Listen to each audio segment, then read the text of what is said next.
Hello and welcome back my dear friends. आज हम बात करने वाले हैं डीएफसीसीएल के एग्जाम में 28 सितंबर और 27 सितंबर को पूछे गए क्वेश्चंस के बारे में। तो पूरा वीडियो शुरू से लेकर लास्ट तक ध्यान से देखना। साथ ही साथ अगर आप हमारे चैनल फर्स्ट टाइम विजिट कर रहे हो तो चैनल को सब्सक्राइब जरूर कर लेना, बेल आइकन को जरूर प्रेस कर लेना ताकि बहुत से जब नए वीडियो अपलोड हो उसकी नोटिफिकेशन आपको सबसे पहले मिल सके। फ्रेंड्स, अगर आपको हमारे प्रीवियस वीडियो देखने तो प्लेलिस्ट में जाकर आप देख सकते हैं, फिर प्रीवियस वीडियोज में जाकर आप देख सकते हैं, वहाँ पे आपको सभी वीडियोज़ मिल जाएंगे। फ्रेंड्स, आपको नीचे डिस्क्रिप्शन बॉक्स में जितने भी वीडियोज़ के लिंक मिल रहे हैं उनको जरूर देखना, क्योंकि वहाँ से डायरेक्टली क्वेश्चन पूछे गए। बहुत इंपॉर्टेंट वीडियो हैं सभी के सभी, ठीक है, तो उनको ज़रूर देख लेना।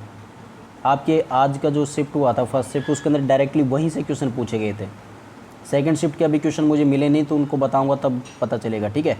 तो देखिए 28 सितंबर 2021 को फर्स्ट शिफ्ट में पूछे गए क्वेश्चन देखते हैं। तो पहला क्वेश्चन आपसे यहाँ पे पूछा गया था, भारत में पहली इलेक्ट्रिक ट्रेन कब चली थी? तो मैंने आपको खूब रटवाया था, ये 3 फरवरी 1925 को विक्टोरिया टर्मिनस और कुर्ला के बीच में चली थी। देखिए आपको मैं बताऊंगा कि मैंने कौन कौन से क्वेश्चंस करवाए हुए हैं जो कि आपके एग्जाम में पूछे गए हैं डायरेक्टली, जो कि अभी तक मुझे सेंड किए हैं उसमें से बता रहा हूँ। ये बाकी बचे हुए क्वेश्चंस का तो मुझे पता नहीं कि कौन कौन से पूछे गए हैं, लेकिन जो मुझे मिले हैं उनमें से लगभग 90% क्वेश्चंस जो मैंने करवाए हैं वही पूछे गए हैं, ठीक है। नेक्स्ट क्वेश्चन देखिए यहाँ पे, भारत में पहली ट्रेन कितने किलोमीटर चली? ये भी करवाया था मैंने, 34 किलोमीटर चली थी। और साथ में आपको मैंने ये भी बताया था कि 16 अप्रैल 1853 में चली थी। और कहाँ से कहाँ तक चली थी? मुंबई से ठाणे के बीच में चली थी और 34 किलोमीटर लंबी थी। 400 लोगों को लेकर गई थी। ट्रेन का नाम ब्लैक ब्यूटी था, ठीक है। तो ये सभी चीज़ें मैंने आपको पहले ही बहुत अच्छे तरीके से करवाई हुई हैं, तो आपको ये सभी चीज़ें अगर याद होगी तो आराम से कोई दिक्कत नहीं होगी, ठीक है। और ये तो मैंने इंपॉर्टेंट क्वेश्चंस करवाए थे, उसके अंदर बताया हुआ है ये सभी चीज़ें। नेक्स्ट क्वेश्चन देखिए यहाँ पे, क्वेश्चन नंबर 3, प्रायद्वीप भारत में सबसे बड़ी नदी प्रणाली कौन सी है? ये क्वेश्चन देखिए आपको नीचे डिस्क्रिप्शन बॉक्स में एक नदी से संबंधित एक इंपॉर्टेंट वीडियो मिलेगा, ठीक है। उसके अंदर ये सभी चीज़ें आपको मिल जाएंगी। तो ये मैंने करवाए हुए हैं, लेकिन आप लोगों ने वो वीडियो देखे या नहीं देखे मुझे नहीं पता। अगर आप लोगों ने देखा होगा तो आराम से इसके राइट आंसर करके आए होंगे, ठीक है। तो देखिए प्रायद्वीपीय भारत की बात करते हैं ना, तब आंसर होगा यहाँ पे गोदावरी, ठीक है। तो प्रायद्वीपीय भारत में बहने वाली सबसे बड़ी नदी कौन सी है? गोदावरी, जिसकी लंबाई कितनी है? 1500 किलोमीटर है, ठीक है। और जो हिमालय से निकलने वाली नदियों में भारत में बहने वाली सबसे लंबी नदी कौन सी है? गंगा नदी है, जिसकी लंबाई कितनी है? 2525 किलोमीटर है, ठीक है। तो आपको देखिए प्रायद्वीपीय नाम आ जाए ना, तब आपका आंसर होगा यहाँ पे गोदावरी। क्यों? क्योंकि देखिए अगर आप भारत का नक्शा देखते हो तो इस प्रकार से है भारत का नक्शा ना। तो प्रायद्वीपीय की बात करते हैं तो ये साउथ वाले रीजन के बारे में बात करता है, तब आपका आंसर होगा यहाँ पे गोदावरी, ठीक है। चलिए नेक्स्ट क्वेश्चन देखिए, क्वेश्चन नंबर 4, विरंजक चूर्ण का रासायनिक नाम क्या है? तो विरंजक चूर्ण का रासायनिक नाम कैल्शियम ऑक्सीक्लोराइड है। विरंजक चूर्ण का रासायनिक नाम क्या होता है? CaOCl2, calcium oxychloride. देखिए ये क्वेश्चन मैंने क्या है कि जो कल वाला पेपर हुआ था आपका 27 सितंबर वाला, तो उसके अंदर मैंने इसका सॉल्यूशन करवाया था, तब उसके अंदर था, लेकिन मैंने उसका वीडियो नहीं बनाया, ठीक है। मैंने कंटेंट तो तैयार कर लिया लेकिन उसका वीडियो नहीं बनाया। आज मैं वो क्वेश्चंस बताने वाला हूँ, उसमें आपको एक क्वेश्चन मिलेगा कि मैंने ये करवाया या नहीं करवाया, ठीक है। तो यहाँ पे विरंजक चूर्ण का रासायनिक सूत्र आपसे पूछा था, तो CaOCl2 यहाँ पे रासायनिक सूत्र हो जाएगा। और इसका नाम क्या है, रासायनिक नाम क्या है? कैल्शियम ऑक्सीक्लोराइड, ठीक है। नेक्स्ट क्वेश्चन देखिए यहाँ पे, क्वेश्चन नंबर 5, कार्बन का AMU एटॉमिक मास यूनिट कितना होता है? ये आपसे पूछा था, ठीक है। तो कितना होता है? 12.01 होता है, ठीक है। जो भी ऑप्शन में था आपका 12 था या फिर 12.01 था, जो भी था आपका वो राइट आंसर होगा। अगर 12.0.1 था, 12.01 है ना, तो ये आपका राइट आंसर हो जाएगा, तब 12 गलत हो जाएगा। लेकिन आपका ये नहीं था और ओनली 12 भी था, ठीक है, तो 12 आपका राइट आंसर हो जाएगा। देखिए इंपॉर्टेंट AMU आपको बता देता हूँ मैं, कुछ इंपॉर्टेंट है। देखिए अगर आपका सोडियम के लिए पूछा जाए, Na के लिए, तब कितना होगा? 22.98, ठीक है। क्लोरीन के लिए पूछा जाए तो कितना होगा? 35.45, ठीक है। आपको याद रखना है, इंपॉर्टेंट AMU ही है, ठीक है। नेक्स्ट देखिए यहाँ पे, हाइड्रोजन के लिए अगर आपसे पूछा जाए तो कितना होगा? 1.007 होता है। ऑक्सीजन के लिए पूछा जाए तो कितना होगा? 15.99 होता है, ठीक है। तो लगभग 16 के बराबर होता है। नाइट्रोजन के लिए पूछा जाए तो कितना होगा? 14.0067 होता है। और अगर कोबाल्ट के लिए पूछा जाए तो कितना होगा? 58.93 होगा, ठीक है, AMU। तो ये इंपॉर्टेंट AMU है, इसलिए मैंने आपको ये बताया, इसको रट्टा मार लेना, ठीक है। नेक्स्ट क्वेश्चन देखिए यहाँ पे, question number 6, India's largest floating solar power plant is situated in which state? तो इंडिया का जो largest floating solar power plant है, ठीक है, वो कौन से स्टेट में स्थित है? ये क्वेश्चन आपसे पूछा गया था। तो ये देखिए आंध्र प्रदेश आपका राइट आंसर होगा यहाँ पे। आंध्र प्रदेश अगर ऑप्शन में था ना, बिल्कुल करेक्ट आंसर था AP, ठीक है। और आंध्र प्रदेश में भी कहाँ पर स्थित है, Simhadri thermal station in Visakhapatnam. Important है, याद रखना, ये नाम भी याद रखना है, स्टेट के साथ में आपको जगह का नाम भी याद रखना है, नेक्स्ट शिफ्ट में पूछा जा सकता है। नेक्स्ट क्वेश्चन देखिए, यहाँ पे क्वेश्चन नंबर 7 बहुत ईजी क्वेश्चन पूछा गया था। 20 किलोग्राम का भार चंद्रमा पर कितना होगा? 20 किलोग्राम का भार अगर पृथ्वी पर 20 किलोग्राम है तो चंद्रमा पर कितना होगा? चंद्रमा पर पृथ्वी का कितना होता है? 1/6 होता है। आप सभी को पता होना चाहिए इस बात का ना। अगर आपने मेरा सोलर सिस्टम वाला अगर वीडियो देखा है ना, सोलर सिस्टम वाला मैंने करवाया था, नीचे डिस्क्रिप्शन बॉक्स में मिल जाएगा या फिर प्रीवियस वीडियो में जाके आप देख लीजिए। सोलर सिस्टम वाला एक वीडियो मैंने करवाया था ना, तो उसके अंदर मैंने ये सभी चीज़ें बताई थी। बहुत इंपॉर्टेंट वीडियो था, लेकिन उसको पता नहीं किसी ने देखा या नहीं देखा, मुझे नहीं पता, लेकिन उसके अंदर मैंने सभी करवा रखे हैं क्वेश्चन, है ना।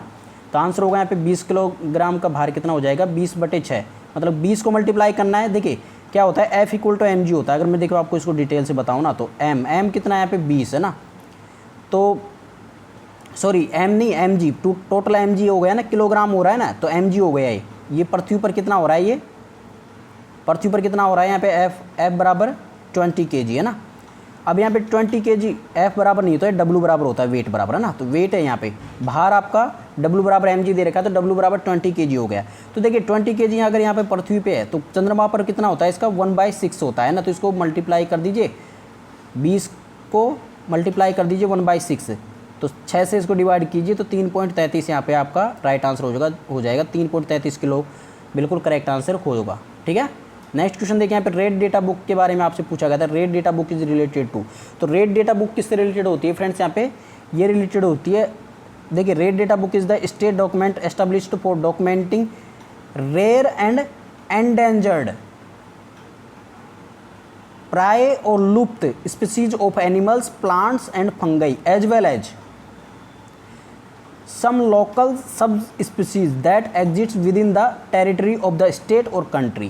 देखिए इसमें क्या होता है कि आपको मैं हिंदी में बताता हूँ, आप इंग्लिश वाले समझ गए होंगे कि इसका मतलब क्या हो गया, ठीक है। तो मतलब कि जो रेयर स्पीसीज होती हैं, जो कि बिल्कुल या तो प्राय लुप्त होती है या फिर बिल्कुल विलुप्त हो गई है, ठीक है, तो उन सभी के बारे में पूरा डेटा, लेखा जोखा डेटा ये रखता है। क्या? रेड डेटा बुक, ठीक है। रेड डेटा बुक है वो जो इन सभी जानवरों के बारे में, पेड़ पौधों के बारे में, पक्षियों के बारे में, ठीक है, कवकों के बारे में, इन सभी के बारे में डेटा रखता है। जो प्रजातियां लुप्त होती जा रही है या फिर बहुत कम बची है या फिर बिल्कुल ही लुप्त होने वाली है, ठीक है, तो इन सभी के बारे में डेटा रखता है। क्या? रेड डेटा बुक, ठीक है। तो देखिए यहाँ पे हिंदी में भी देख लीजिए इसको, रेड डेटा बुक के बारे में। जीवों में से कुछ जीव तो लुप्त हो चुके हैं और कुछ जीव लुप्त होने की कगार पर है।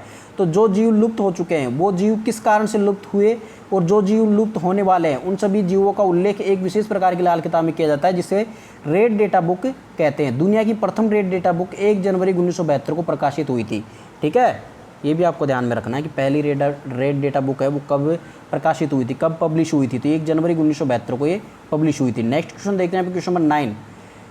गोल्डन क्वाड्रिलेटरल फ्रेट कॉरिडोर से आपसे क्वेश्चन पूछा गया था, पता नहीं क्या पूछा गया था। देखिए 4 जो मेट्रोपॉलिटन सिटीज़ है, सबसे बड़ी सिटीज़ है, ठीक है, उनको मिलाएगा तो वो कौन कौन सी है? दिल्ली, मुंबई, चेन्नई एंड कोलकाता को ही मिलाएगा। किस प्रकार से मिलाएगा?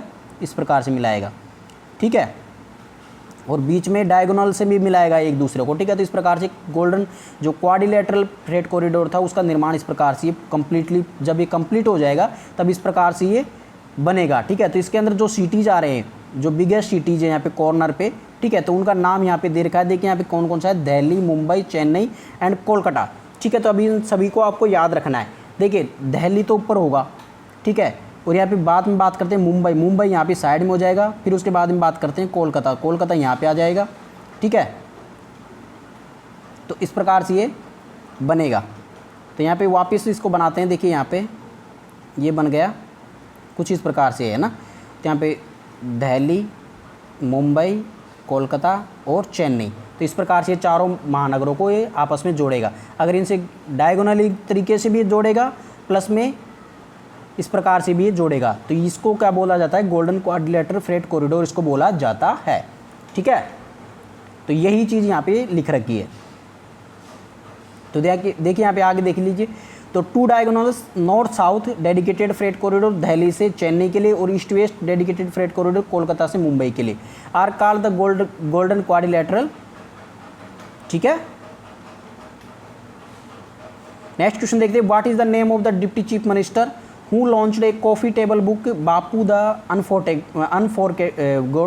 अनफॉरगेटेबल, ठीक है, ये क्वेश्चन आपसे पूछा गया था। तो देखिए यहाँ पे किसने, कौन थे वो जो डिप्टी सीएम थे, वो कौन थे जिन्होंने ये पुस्तक लॉन्च की है। तो देखिए यहाँ पे आंसर होगा डिप्टी सीएम ऑफ दिल्ली, ठीक है, deputy chief minister of Delhi, उनका नाम क्या है, मनीष सिसोदिया जी, ठीक है, उन्होंने ये लॉन्च की थी ये पुस्तक बापू द अनफॉरगेटेबल, ठीक है। तो अनफॉरगेटेबल, बापू द अनफॉरगेटेबल ये पुस्तक लॉन्च की थी, ठीक है। नेक्स्ट क्वेश्चन देखिए यहाँ पे क्वेश्चन नंबर 11 पूछा गया था कि न्यूट्रॉन वाज डिस्कवर्ड बाय, ये क्वेश्चन पूछा गया था। देखिए नीचे कमेंट बॉक्स में लिखकर बताना। तो देखिए न्यूट्रॉन डिस्कवरी अगर आपसे पूछा जाए तो देखिए न्यूट्रॉन की डिस्कवरी की थी जेम्स चैडविक ने, कब की थी, मई 1932 में, ठीक है। अगर आपसे इलेक्ट्रॉन की पूछा जाए तो जे थॉमसन यहाँ पे आपका राइट आंसर हो जाएगा। प्रोटॉन की पूछा जाए तो दो को ऑप्शन आते हैं ना, और उसमें दोनों में कन्फ्यूजन होता है, एक तो अर्नेस्ट रदरफोर्ड होता है, एक गोल्डस्टीन होता है। देखिए अगर आपके सामने दोनों ऑप्शन आते हैं अर्नेस्ट रदरफोर्ड एंड गोल्डस्टीन, तब आपका आंसर क्या होगा, अर्नेस्ट रदरफोर्ड, ठीक है। तब आपका आंसर, जब दोनों ऑप्शन में आ रहे हैं तब आपका आंसर हो जाएगा अर्नेस्ट रदरफोर्ड। लेकिन अगर अर्नेस्ट रदरफोर्ड नहीं आता है तब आपका आंसर क्या होगा, गोल्डस्टीन। लेकिन दोनों केस में अगर दोनों आते हैं तब आंसर आपका रदरफोर्ड होगा, ठीक है। देखिए इसमें क्या था कि जो गोल्डस्टीन है उसने प्रोटॉन की खोज तो कर ली थी, ठीक है, एक पॉजिटिव पार्टिकल की खोज तो कर ली थी, लेकिन उन्होंने क्या किया था कि ये उसको नाम नहीं दे पाए। तो नाम देने का कार्य किसने किया था, अर्नेस्ट रदरफोर्ड ने किया था, ठीक है। इसलिए इसको मुख्य खोजकर्ता माना जाता है, ठीक है। तो दोनों नाम आए तो आंसर क्या होगा, अर्नेस्ट रदरफोर्ड सही होगा, ठीक है। चलिए नेक्स्ट क्वेश्चन देखिए, यहाँ पे क्वेश्चन नंबर 12 देखिए, कॉमनवेल्थ गेम्स 2022 कहाँ पर आयोजित होने वाले हैं। तो लोकेशन है यहाँ पे बर्मिंघम, ठीक है। और डेट है यहाँ पे 28 जुलाई 2022 से 8 अगस्त 2022 तक। ओपनिंग सेरेमनी 28 जुलाई को होने वाली है। मोटो क्या है इसका, मोटो आपसे एग्जाम में, नेक्स्ट एग्जाम में मोटो पूछा जा सकता है, गेम्स फॉर एवरीवन, इसका मोटो है गेम्स फॉर एवरीवन, बहुत इंपॉर्टेंट है, इसको रट लेना, ठीक है, नेक्स्ट शिफ्ट में जिनका भी एग्जाम है। और मेन वेन्यू की बात की जाए तो अलेक्जेंडर स्टेडियम है, उसके अंदर मेन वेन्यू है, वहाँ पे जहाँ पे उद्घाटन होने वाला है, ठीक है। और एथलेटिक्स जो इसमें पार्टिसिपेट करने वाले हैं वो कितने, 5054, टोटल 5054 एथलेटिक्स इसमें पार्टिसिपेट करने वाले हैं कॉमनवेल्थ गेम 2022 में, ठीक है, जो कि बर्मिंघम में होने वाला है, ठीक है। तो इंपॉर्टेंट है ये सभी चीज़ें। और क्लोजिंग डेट कितनी है, 8 अगस्त है, लास्ट डेट है जो 8 अगस्त है, ठीक है। चलिए नेक्स्ट क्वेश्चन देखिए यहाँ पे question number 13, Indian railway is electrified in 2014 to 2015। तो देखिए इंडियन रेलवे इज इलेक्ट्रीफाइड कितना हो गया था 2014 से 2015 के बीच में, कितना इलेक्ट्रीफाइड हुआ था। तो 1176 किलोमीटर ये का जो ट्रैक है वो 2014 से 2015 के बीच में ये इलेक्ट्रीफाइड हुआ है, ठीक है। तो देखिए 1176 kilometre in 2014 to 2015 and 5276 kilometre in 2018 to 2019। और जब 2019 और 2020 की बात की जाए लास्ट एंड फाइनल, 4378 किलोमीटर ये यहाँ पे बना था, ठीक है। तो ये वाला जो सेक्शन है वो सबसे ज़्यादा अब तक का जो सबसे ज़्यादा कार्य हुआ है इलेक्ट्रीफाइड करने का सेक्शन को, ठीक है। तो वो सबसे ज़्यादा ये वाला ईयर है, ठीक है। यहाँ पे देखिए, यहाँ पूछा गया था आपसे 2014 से 2015 के बीच में कितना हुआ, तो 1176 किलोमीटर का ट्रैक ये बना था, ठीक है। तो आपको ये याद रखना है। नेक्स्ट क्वेश्चन देखिए यहाँ पे question number 14, the first president of India Rajendra Prasad dedicated the first steam locomotive to the nation on 1 November 1950 in the name of. तो जो राजेंद्र प्रसाद जी थे फर्स्ट प्रेसिडेंट ऑफ इंडिया, ठीक है, उन्होंने जो फर्स्ट स्टीम लोकोमोटिव था, ठीक है, तो उसका नाम किसके नाम पर रखा था। तो ये देशबंधु चित्तरंजन दास जी के नाम पे रखा था। और कब रखा था, 1 नवंबर 1950 को रखा था, ठीक है। इंपॉर्टेंट याद रखनी है, डेट भी याद रखनी है, पास साथ में नाम भी याद रखना है, ठीक है। हेडक्वार्टर अगर आपसे पूछा जाए यहाँ पे, ठीक है, तो स्टीम लोकोमोटिव का हेडक्वार्टर पूछा जाए तो चित्तरंजन में स्थित है। और ये कहाँ पे है, असनोल वेस्ट बंगाल में स्थित है, ठीक है। ये भी आपको याद रखना है। नेक्स्ट क्वेश्चन देखिए यहाँ पे question 15, what is the current monetary policy of RBI. तो आरबीआई की जो करंट मॉनेटरी पॉलिसी है वो क्या है, the policy repo rate unchanged at 4% current data up to 2021। तो 2021 का जो डेटा है उसके अकॉर्डिंग है ये। तो पॉलिसी रेट है वो अभी अनचेंज्ड है और कितनी है, 4% है, ठीक है। और देखिए इसके बारे में कुछ इंपॉर्टेंट और बता देता हूँ आपको मैं। देखिए जो वर्तमान में CRR है जो 2021 की ये डेटा है, ठीक है फ्रेंड्स, यहाँ पे इसको स्क्रीनशॉट ले लीजिए या कुछ भी कीजिए। तो CRR 4% है, SLR 18% है, रेपो रेट यहाँ पे 4% है, रिवर्स रेपो रेट 3.35% है, मार्जिनल स्टैंडिंग फैसिलिटी रेट कितनी है, 4.25 है। ये RBI की, ठीक है, जो RBI ने जारी की है ना ये, तो ये 2021 में जो रेट जारी की है वो ये है। और बैंक रेट कितनी है, 4.25% बैंक रेट है, ठीक है। तो ये सभी चीज़ें आपको याद रखनी इंपॉर्टेंट है। चलिए नेक्स्ट क्वेश्चन देखिए यहाँ पे question number 16, the term micro economics and macro economics were coined bye देखिए माइक्रो इकोनॉमिक्स और मैक्रो इकोनॉमिक्स दोनों चीज़ें मैंने आपको बताई थी है ना, तो किसने कॉइन की थी? प्रोफेसर रैगनर फ्रिक्स ने की थी। अगर आपसे पूछा जाए पे माइक्रो वर्ड ड्राइव्ड फ्रॉम, तो ग्रीक भाषा से लिया गया है, और ग्रीक भाषा के जो मिक्रो शब्द है उससे लिया गया है। उसका मतलब क्या होता है? यहाँ पे मिक्रो का मतलब होता है स्मॉल, ठीक है, तो ये स्मॉल इकोनॉमिक्स है ना। और मैक्रो इकोनॉमिक्स है, वर्ड भी कहाँ से लिया गया है? ये ग्रीक से लिया गया है, जो ग्रीक भाषा है उससे, और ग्रीक भाषा का जो मैक्रो शब्द है उससे लिया गया है। और इसका मीनिंग क्या होता है? मैक्रो का मतलब होता है लार्ज प्लस इकोनॉमिक्स, ठीक है। तो मैक्रो इकोनॉमिक्स मतलब कि लार्ज इकोनॉमिक्स, और माइक्रो इकोनॉमिक्स मतलब कि स्मॉल इकोनॉमिक्स, ठीक है। तो ये दोनों शब्द समझ में आ गए फ्रेंड्स, यहाँ पे ग्रीक भाषा से लिया गया है, ठीक है। और किसने किया था? ये प्रोफेसर रैगनर फ्रिक्स ने किया था इन दोनों को, है ना। इन दोनों को नाम दिया था किसने? प्रोफेसर रैगनर फ्रिक्स ने, ठीक है। नेक्स्ट क्वेश्चन देखिए यहाँ पे question number 17, Indian railway institute of electrical engineering situated in which city. देखिए क्वेश्चन मैंने करवाया था, अगर आपने मेरे प्रीवियस वीडियो देखे ना, जो भी मैंने इंपॉर्टेंट क्वेश्चंस करवाए DFCCL और रेलवे से रिलेटेड, है ना, तो उसके अंदर एक क्वेश्चन दे रखा है। उसके साथ में देखिए मैंने इलेक्ट्रिकली नहीं, आपको मैंने सिविल वाला भी बताया था। उसके अंदर आपको मैंने जितने भी इंपॉर्टेंट थे वो सभी मैंने एक साथ बताए थे। अगर विश्वास नहीं होता तो अभी के अभी जाके देख लीजिए ना, आपको पता चल जाएगा कि मैंने बताया नहीं बताया। यहाँ पे देखिए आंसर क्या होगा? यहाँ पे नासिक महाराष्ट्र आपका राइट आंसर हो जाएगा, ठीक है। तो इलेक्ट्रिकल जो Indian railway institute of electrical engineering है वो कहाँ पे स्थित है? नासिक महाराष्ट्र में, ठीक है। तो यहाँ पे नासिक महाराष्ट्र आपका राइट आंसर हो जाएगा। नेक्स्ट क्वेश्चन है यहाँ पे, how is rail gauge is measured. Rail gauge कैसे मेजर किया जाता है, ठीक है। तो रेल गेज मेजर कैसे किया जाता है फ्रेंड्स? यहाँ पे बहुत ईजी है, minimum vertical distance between the inner side of two tracks. See यहाँ पे डिस्टेंस मेजर की जाती है, ठीक है। Minimum vertical distance between the inner side of two tracks. तो देखिए जो आपका यहाँ पे ट्रैक होता है, ट्रैक आपको मैं बना के बताता हूँ ना,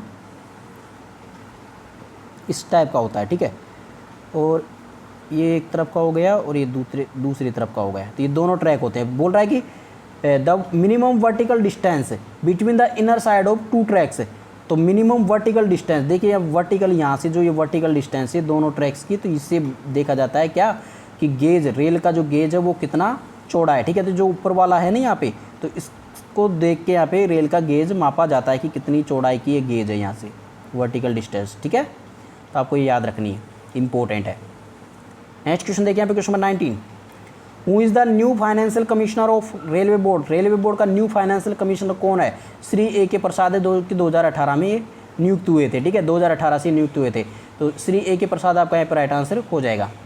देखिए मेंबर ऑफ रेलवे बोर्ड्स आपके नेक्स्ट शिफ्ट के लिए पूछे जा सकते हैं। देखिए chairman railway board of chief executive officer, ये पूछा जा सकता है CEO, ठीक है। तो वो सुनीत शर्मा है, अभी लेटेस्ट में आपको मैंने क्वेश्चन करवा भी रखा है वैसे तो, ठीक है। नेक्स्ट बात करते हैं, देखिए मेंबर ऑफ इंफ्रास्ट्रक्चर की बात की जाए तो कौन है? संजीव मित्तल है।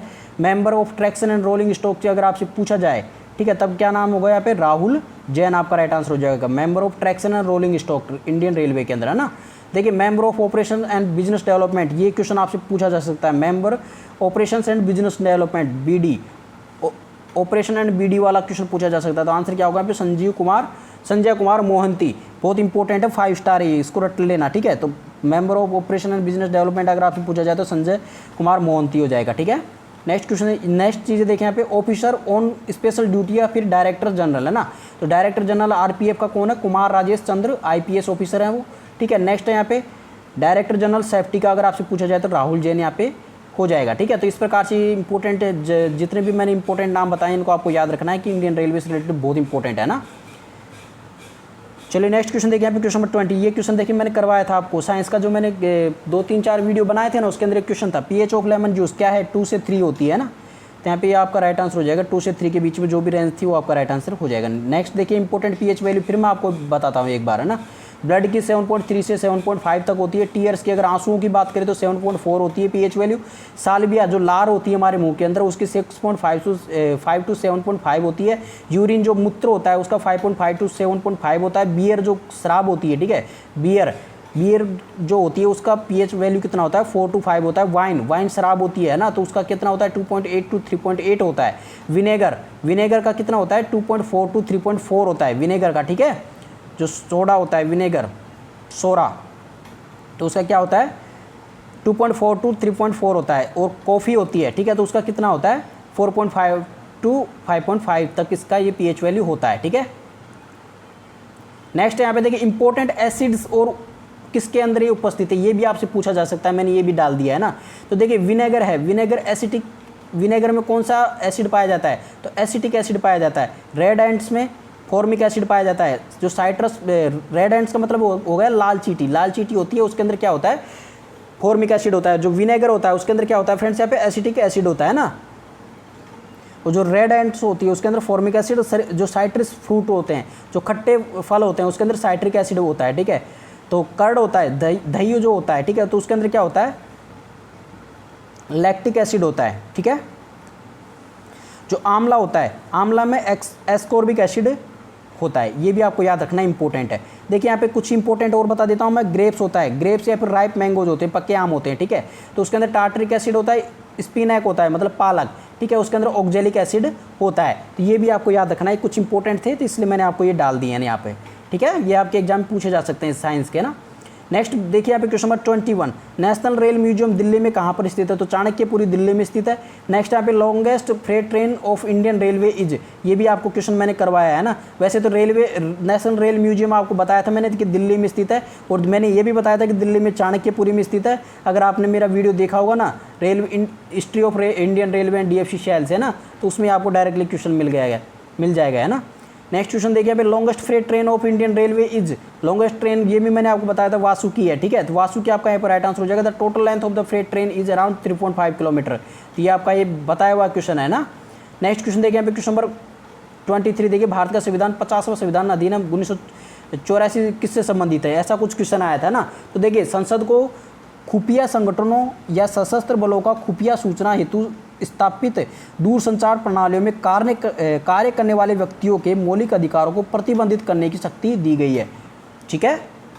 क्या दिया गया है, तो संसद को खुफिया संगठनों या सशस्त्र बलों या खुफिया सूचना हेतु स्थापित दूरसंचार प्रणालियों में कार्य करने वाले व्यक्तियों के मौलिक अधिकारों को प्रतिबंध करने की शक्ति दी गई है इसके अंदर, है ना। ये 50वां संविधान होता है, सब जो 50वां संविधान संशोधन है ना, तो उसके अंदर ये दिया गया है। और ये कब हुआ था, 1984 में हुआ था, ठीक है। ये तो आपके एग्जाम में पूछा गया है, लेकिन आपकी जो नेक्स्ट सितंबर में उसमें क्या पूछा जा सकता है, देखिए 61वां संविधान संशोधन पूछा जा सकता है, जो 1989 को ये हुआ था। इसके अंदर क्या हुआ था, संशोधन में क्या हुआ था, लोकसभा तथा राज्यसभा विधानसभाओं के चुनावों में मतदान की आयु 21 वर्ष से घटाकर 18 वर्ष कर दी थी। बहुत इंपॉर्टेंट है, 5 स्टार है ये, ठीक है। इसको रट्टा मार लेना, ये नेक्स्ट सेक्टर में पूछा जाने वाला है। और देखिए संविधान से रिलेटेड आपको वीडियो मैंने नीचे डिस्क्रिप्शन बॉक्स में दे रखा है, अगर आपने अभी तक उस वीडियो को नहीं देखा है तो प्लीज़ जाके देख लीजिए, उससे रिलेटेड क्वेश्चन पूछे जाएंगे, बहुत इंपॉर्टेंट वीडियो है वो, ठीक है। तो चलिए नेक्स्ट क्वेश्चन देखते हैं फ्रेंड्स। यहाँ पे देखिए इसके 71वां संविधान संशोधन पूछा जा सकता है आपका, जो कि 1992 में ये हुआ था, ठीक है। तो इसके अंदर क्या हुआ था, कोंकणी, मणिपुरी और नेपाली भाषा को 8वीं अनुसूची में शामिल किया गया था। इसके साथ ही अनुसूचित भाषाओं की संख्या 18 हो गई थी, ठीक है। तो ये 1992 की बात है, ये भी इंपॉर्टेंट है, ठीक है। इसमें जो ये भाषाएं ऐड की गई है ना, इनको याद रखना है कि 8वीं अनुसूची में जो भाषाएं ऐड की गई है, ठीक है फ्रेंड्स। तो देखिए ये आपका 28 सितंबर का जो मुझे क्वेश्चन मिले हैं वो यहाँ पे कंप्लीट हो जाते हैं ना। अब मैं आपको बात बताता हूँ CRM से रिलेटेड, है ना। तो देखिए फ्रेंड्स, CRM से रिलेटेड जो क्वेश्चन आपसे पूछे जा रहे हैं ना, उसके अंदर बहुत ही ईजी क्वेश्चन पूछे जा रहे हैं। अगर आप एक कस्टमर के थ्रू, अगर आप कस्टमर की कस्टमर के एज ए कस्टमर अगर आप सोचोगे ना, तो आराम से आप क्वेश्चन कर पाओगे, ठीक है। अगर आप एज ए कस्टमर अगर क्वेश्चन को हैंडल करते हो तो बिल्कुल आराम से क्वेश्चन कर पाओगे, क्योंकि क्वेश्चन का लेवल बहुत ही लो है। बस आपको सोचना है कि आपको क्या करवाया गया है। साथ में जो मैंने आपको थ्योरी करवाई थी ना, उसको अगर आप लोगों ने ध्यान से देख लिया होगा ना फ्रेंड्स, है ना, तो गारंटी देता हूँ एक भी क्वेश्चन आपका CRM से रिलेटेड नहीं छूटेगा। अब देखिए आपको CRM को मैं बताता हूँ। CRM को 3 भागों में बांटा गया है। देखिए एक तो होता है ऑपरेशनल CRM, ठीक है, ऑपरेशनल CRM। एक होता है आपका एनालिटिकल CRM। एक होता है आपका कोलैबोरेटिव CRM, ठीक है। अब देखिए फ्रेंड्स, जो ऑपरेशनल CRM होता है, देखिए कस्टमर से रिलेशन कैसे होता है, कस्टमर से रिलेशन ओनली दो ही CRM का होता है, एक तो ऑपरेशनल CRM का और एक कोलैबोरेटिव CRM का। अब देखिए इसमें क्या क्या होता है। जो ऑपरेशनल CRM होता है वो क्या काम करता है फ्रेंड्स, यहाँ पे कस्टमर को प्रोडक्ट बेचने का काम करता है। क्या काम करता है, कस्टमर को प्रोडक्ट बेचने का काम, ठीक है। तो प्रोडक्ट बेचने का काम कौन करता है, ऑपरेशनल CRM करता है। और जो कोलैबोरेटिव CRM होता है वो क्या काम करता है फ्रेंड्स, यहाँ पे कस्टमर को प्रोडक्ट के बारे में जानकारी प्रदान करने का कार्य करता है। मतलब कस्टमर से कॉन्टैक्ट करता है, किसके through, email ID, phone number वगैरह के थ्रू ये कस्टमर से डायरेक्टली कॉन्टैक्ट करता है, ठीक है। तो ट्विटर वगैरह सब जो भी हैं, जो भी यहाँ पे मार्केटिंग वाले टूल्स हैं, ठीक है, उसके थ्रू ये कोलैबोरेटिव है, कोलैबोरेटिव सीआरएम होता है। उसका कार्य क्या होता है कि कस्टमर से कांटेक्ट करना कि आपने जो प्रोडक्ट खरीदा है वो कैसा था, या फिर आप मेरा ये प्रोडक्ट खरीदिए बहुत अच्छा है, आपको बहुत अच्छा लगेगा। ये सभी कार्य करने का कार्य कौन करता है? कोलैबोरेटिव सीआरएम करता है, ठीक है। और ऑपरेशन सीआरएम मात्र क्या काम करता है? प्रोडक्ट बेचने का कार्य करता है। जो एनालिटिकल सीआरएम होता है वो इन दोनों का कॉम्बिनेशन होता है। कहने मतलब एनालिटिकल सीआरएम ये करता है कि भाई कोलैबोरेटिव ने जो प्रोडक्ट बेचने के लिए किसी कस्टमर से कांटेक्ट किया है उसको ये ऑपरेशनल जो सीआरएम है उसके अंदर ये मिलान करता है कि उस कस्टमर ने इससे ये प्रोडक्ट खरीदा या नहीं खरीदा, ठीक है। और जिसने खरीदा उसकी डिटेल प्लस में जिसने नहीं खरीदा उसकी डिटेल, तो ये सारी डिटेल का एनालिसिस करके ये प्रोवाइड कराता है कंपनी को, ऑर्गेनाइजेशन को, ठीक है। तो ये एनालिटिकल सीआरएम क्या करता है? दोनों को कंपैरिजन करता है, ऑपरेशनल सीआरएम और कोलैबोरेटिव सीआरएम का दोनों से कॉन्टैक्ट करता है, ठीक है। तो एनालिसिस करने का कार्य करता है, दोनों को जो डेटा होता है उसका एनालिसिस करता है। तो एक तरीके से बैकग्राउंड होता है। देखिए फ्रंट ऑफिस कौन से हो गए? ऑपरेशनल सीआरएम और कोलैबोरेटिव सीआरएम फ्रंट ऑफिस हो गए, लेकिन जो बैक ऑफिस वाला सीआरएम है कौन सा है? एनालिटिकल सीआरएम है। क्यों? क्योंकि बैक ऑफिस में होता है, इससे कस्टमर का कोई लेना देना नहीं होता है। ये मात्र जो इन दोनों से जो डेटा मिलता है कोलैबोरेटिव और ऑपरेशनल सीआरएम से, उसका ये एनालिसिस करके प्रोवाइड कराता है। तो ये आपको समझ में आ गया ना फ्रेंड्स। अब मैं गारंटी देता हूँ आप क्वेश्चन करना जाके एग्जाम में ना, अगर एक भी क्वेश्चन छूट जाए तो, और मेरा अगर प्रीवियस वाला वीडियो देख लिया होगा ना आपने, तो एक भी क्वेश्चन नहीं छूटेगा जिंदगी में, ठीक है। तो ये समझ में आ गया आपके सीआरएम का। चलिए अब 27 सितंबर वाले जो क्वेश्चन थे वो भी आपको बता देता हूँ। देखिए पहला क्वेश्चन देखिए, what is the SI unit of work and energy. तो ये पूछा गया था। तो जूल होती है, वर्क एंड एनर्जी की जो एसआई यूनिट होती है जूल होती है। इंपॉर्टेंट एसआई यूनिट देख लीजिए। फोर्स की कितनी, फोर्स और वेट की कितनी होती है? क्या होती है? न्यूटन होती है, जिसको एन से डिनोट किया जाता है। फ्रीक्वेंसी हर्ट्ज होती है एसआई यूनिट। इलेक्ट्रिक चार्ज की क्या होती है? कूलम्ब, ठीक है। चलिए देखते जाइए। इलेक्ट्रिक पोटेंशियल की क्या होती है? वोल्ट होती है। इंडक्टेंस की क्या होती है? हेनरी होती है। कैपेसिटेंस की फैराड होती है। रेजिस्टेंस, इंपेडेंस और रिएक्टेंस की क्या होती है? ओम होती है। इलेक्ट्रिकल कंडक्टेंस की क्या होती है? सीमेंस होती है, ठीक है। नेक्स्ट यहाँ पे मैग्नेटिक फ्लक्स की क्या होती है? वेबर। बहुत इंपॉर्टेंट, इसको रट्टा मार लेना, वेबर को ना। एक हेनरी को रट्टा मारना है, एक कैपेसिटेंट की फोर्ड को रट्टा मारना है, ठीक है। जो मैं आपको बता रहा हूँ उसको रट्टा मारना है। एक आपको फ्रीक्वेंसी वाला रट्टा मारना है, हर्ट्ज होती है, ठीक है। इलेक्ट्रिक चार्ज कॉलम्स में होता है, और फोर्स एंड वेट न्यूटन में होता है, ठीक है। तो ये इंपॉर्टेंट है, तो इसको देख लेना है आप एक बार, है ना। तो यहाँ पे देखिए मैग्नेटिक फ्लक्स वेबर हो गए। मैग्नेटिक फ्लक्स डेंसिटी टेस्ला होती है, इसको भी रट्टा मारना है। एनर्जी वर्क हीट की जूल होती है, ठीक है। पावर रेडियंट फ्लक्स कितनी होती है? वाट होती है। ये भी आपसे पूछा जा सकता है। एंगल की रेडियन होती है या फिर रेड होती है, ठीक है। और रेडियो एक्टिविटी की बैकुरल होती है, बहुत इंपॉर्टेंट है, इसको रट्टा मार लेना, ठीक है। 5 स्टार है ये। और ल्यूमिनस फ्लक्स होता है, उसकी ल्यूमन होती है, ठीक है। ये भी आपको याद रखना है। चलिए नेक्स्ट क्वेश्चन देख रहे हैं। क्वेश्चन नंबर 2 आपसे पूछा गया था, what is the formula of common salt. जो सामान्य सॉल्ट होता है, ठीक है, उसका सामान्य जो नमक होता है उसका फॉर्मूला क्या होता है? तो देखिए सोडियम क्लोराइड इसको बोला जाता है, NaCl उसका फॉर्मूला होता है, ठीक है। तो और इंपॉर्टेंट केमिकल फॉर्मूलाज आपको बता देता हूँ मैं, जो आपके एग्जाम में आज भी पूछे गए हैं, कल भी पूछे गए थे और आगे भी पूछे जाएंगे, ठीक है। तो देखिए सोडियम बाइकार्बोनेट है, उसको बेकिंग सोडा बोला जाता है, और उसका फॉर्मूला होता है NaSCO3। कैल्शियम हाइपोक्लोराइड जो आपसे आज पूछा गया था, ब्लीचिंग पाउडर उसको बोला जाता है, ठीक है, या फिर विरंजक चूर्ण उसको बोला जाता है, COCl2 उसका फॉर्मूला होता है। नेक्स्ट क्वेश्चन देखिए। नेक्स्ट देखिए यहाँ पे सोडियम टेट्रा बोरेट, जिसको हम बोरेक्स बोलते हैं, ठीक है। और इसका मैंने फॉर्मूला वैसे तो आपको मैंने जो क्वेश्चंस करवाए थे जो साइंस के, उसके अंदर आपको बता दिया था, Na2B4O7.10H2O, ठीक है। तो ये बोरेक्स का बहुत इंपॉर्टेंट है। नेक्स्ट है आपका सोडियम हाइड्रोक्साइड, जिसको कास्टिक सोडा बोला जाता है, इसका फॉर्मूला होता है NaOH, ठीक है। ये तीनों चीज़ आपको याद रखनी कि जनरल में इसको क्या नाम दिया जाता है और केमिकल फॉर्मूला इसका क्या है, केमिकल नेम क्या है इसका ना। नेक्स्ट यहाँ पे सोडियम कार्बोनेट, इसका वाशिंग सोडा होता है, और इसका फॉर्मूला क्या होता है? Na2CO3.10H2O, है ना। नेक्स्ट आपका यहाँ पे कार्बन डाइऑक्साइड का नाम क्या है? ड्राई आइस, और उसका फॉर्मूला CO2 होता है, ठीक है। नेक्स्ट आपका यहाँ पे कॉपर सल्फेट, इसको ब्लू विट्रियोल भी बोला जाता है, बहुत इंपॉर्टेंट है, इसको रट्टा मान लेना। CuSO4 इसका फॉर्मूला होता है कॉपर सल्फेट का। नेक्स्ट आपका यहाँ पे फेरस सल्फेट होता है, इसका ग्रीन विट्रियोल बोला जाता है, और इसका फॉर्मूला होता है FeSO4, ठीक है। नेक्स्ट आपका जिंक सल्फेट को व्हाइट विट्रियोल बोला जाता है, इसका फॉर्मूला होता है ZnSO4, ठीक है। नेक्स्ट आपका यहाँ पे sulphuric acid, oil of vitriol इसको बोला जाता है, इसका फॉर्मूला होता है H2SO4। नेक्स्ट आपका यहाँ पे 11 नंबर का कैल्शियम ऑक्साइड, इसको क्विकलाइम बोला जाता है, इसका फॉर्मूला होता है CaO, ठीक है। नेक्स्ट है आपका यहाँ पे कार्बोक्सिल क्लोराइड, इसको फोस्जीन बोला जाता है, COCl2 इसका इंपॉर्टेंट फॉर्मूला होता है। नेक्स्ट आपका यहाँ पे कैल्शियम सल्फेट हाइड्रेट, इसको प्लास्टर ऑफ पेरिस बोला जाता है और उसका फॉर्मूला होता है CSO4.2H2, बहुत इंपॉर्टेंट, इसको रट्टा मार लेना। नेक्स्ट आपका मीथेन, मीथेन को मार्स गैस भी बोला जाता है, ठीक है, और इसका फॉर्मूला होता है CH4, डायरेक्टली एग्जाम पूछा जाता है। नेक्स्ट आपका यहाँ पे हाइड्रोक्लोरिक एसिड, ठीक है, तो इसको म्यूरियाटिक एसिड बोला जाता है और इसका फॉर्मूला होता है HCl। नाइट्रस ऑक्साइड बहुत इंपॉर्टेंट है, रट्टा मार लेना इसको, और इसको लाफिंग गैस बोला जाता है, इसका फॉर्मूला क्या होता है N2 होता है, ठीक है। नेक्स्ट आपका यहाँ पे क्लोरोपिक्रीन, क्लोरोपिक्रीन को टीयर गैस बोला जाता है, ठीक है, और इसका फॉर्मूला होता है C10H5Cl N2, ठीक है। नेक्स्ट आपका कैल्शियम हाइड्राइड, ठीक है, इसका फॉर्मूला, इसको नाम है यहाँ पे हाइड्रोलिथ बोला जा सकता है और CaH2 इसका फॉर्मूला होता है। नेक्स्ट आपका यहाँ पे कैल्शियम सल्फेट डाइहाइड्रेट, जिसको जिप्सम बोला जाता है, फॉर्मूला होता है इसका CaSO4.2H2। नेक्स्ट आपका कैल्शियम हाइड्रोक्साइड स्लेक्ट लाइम इसको बोला जाता है, इसका फॉर्मूला होता है COH का होल ट्वाइस, ठीक है। तो ये इंपॉर्टेंट थे, तो इसको याद रख लेना फॉर्मूलेज को, ठीक है।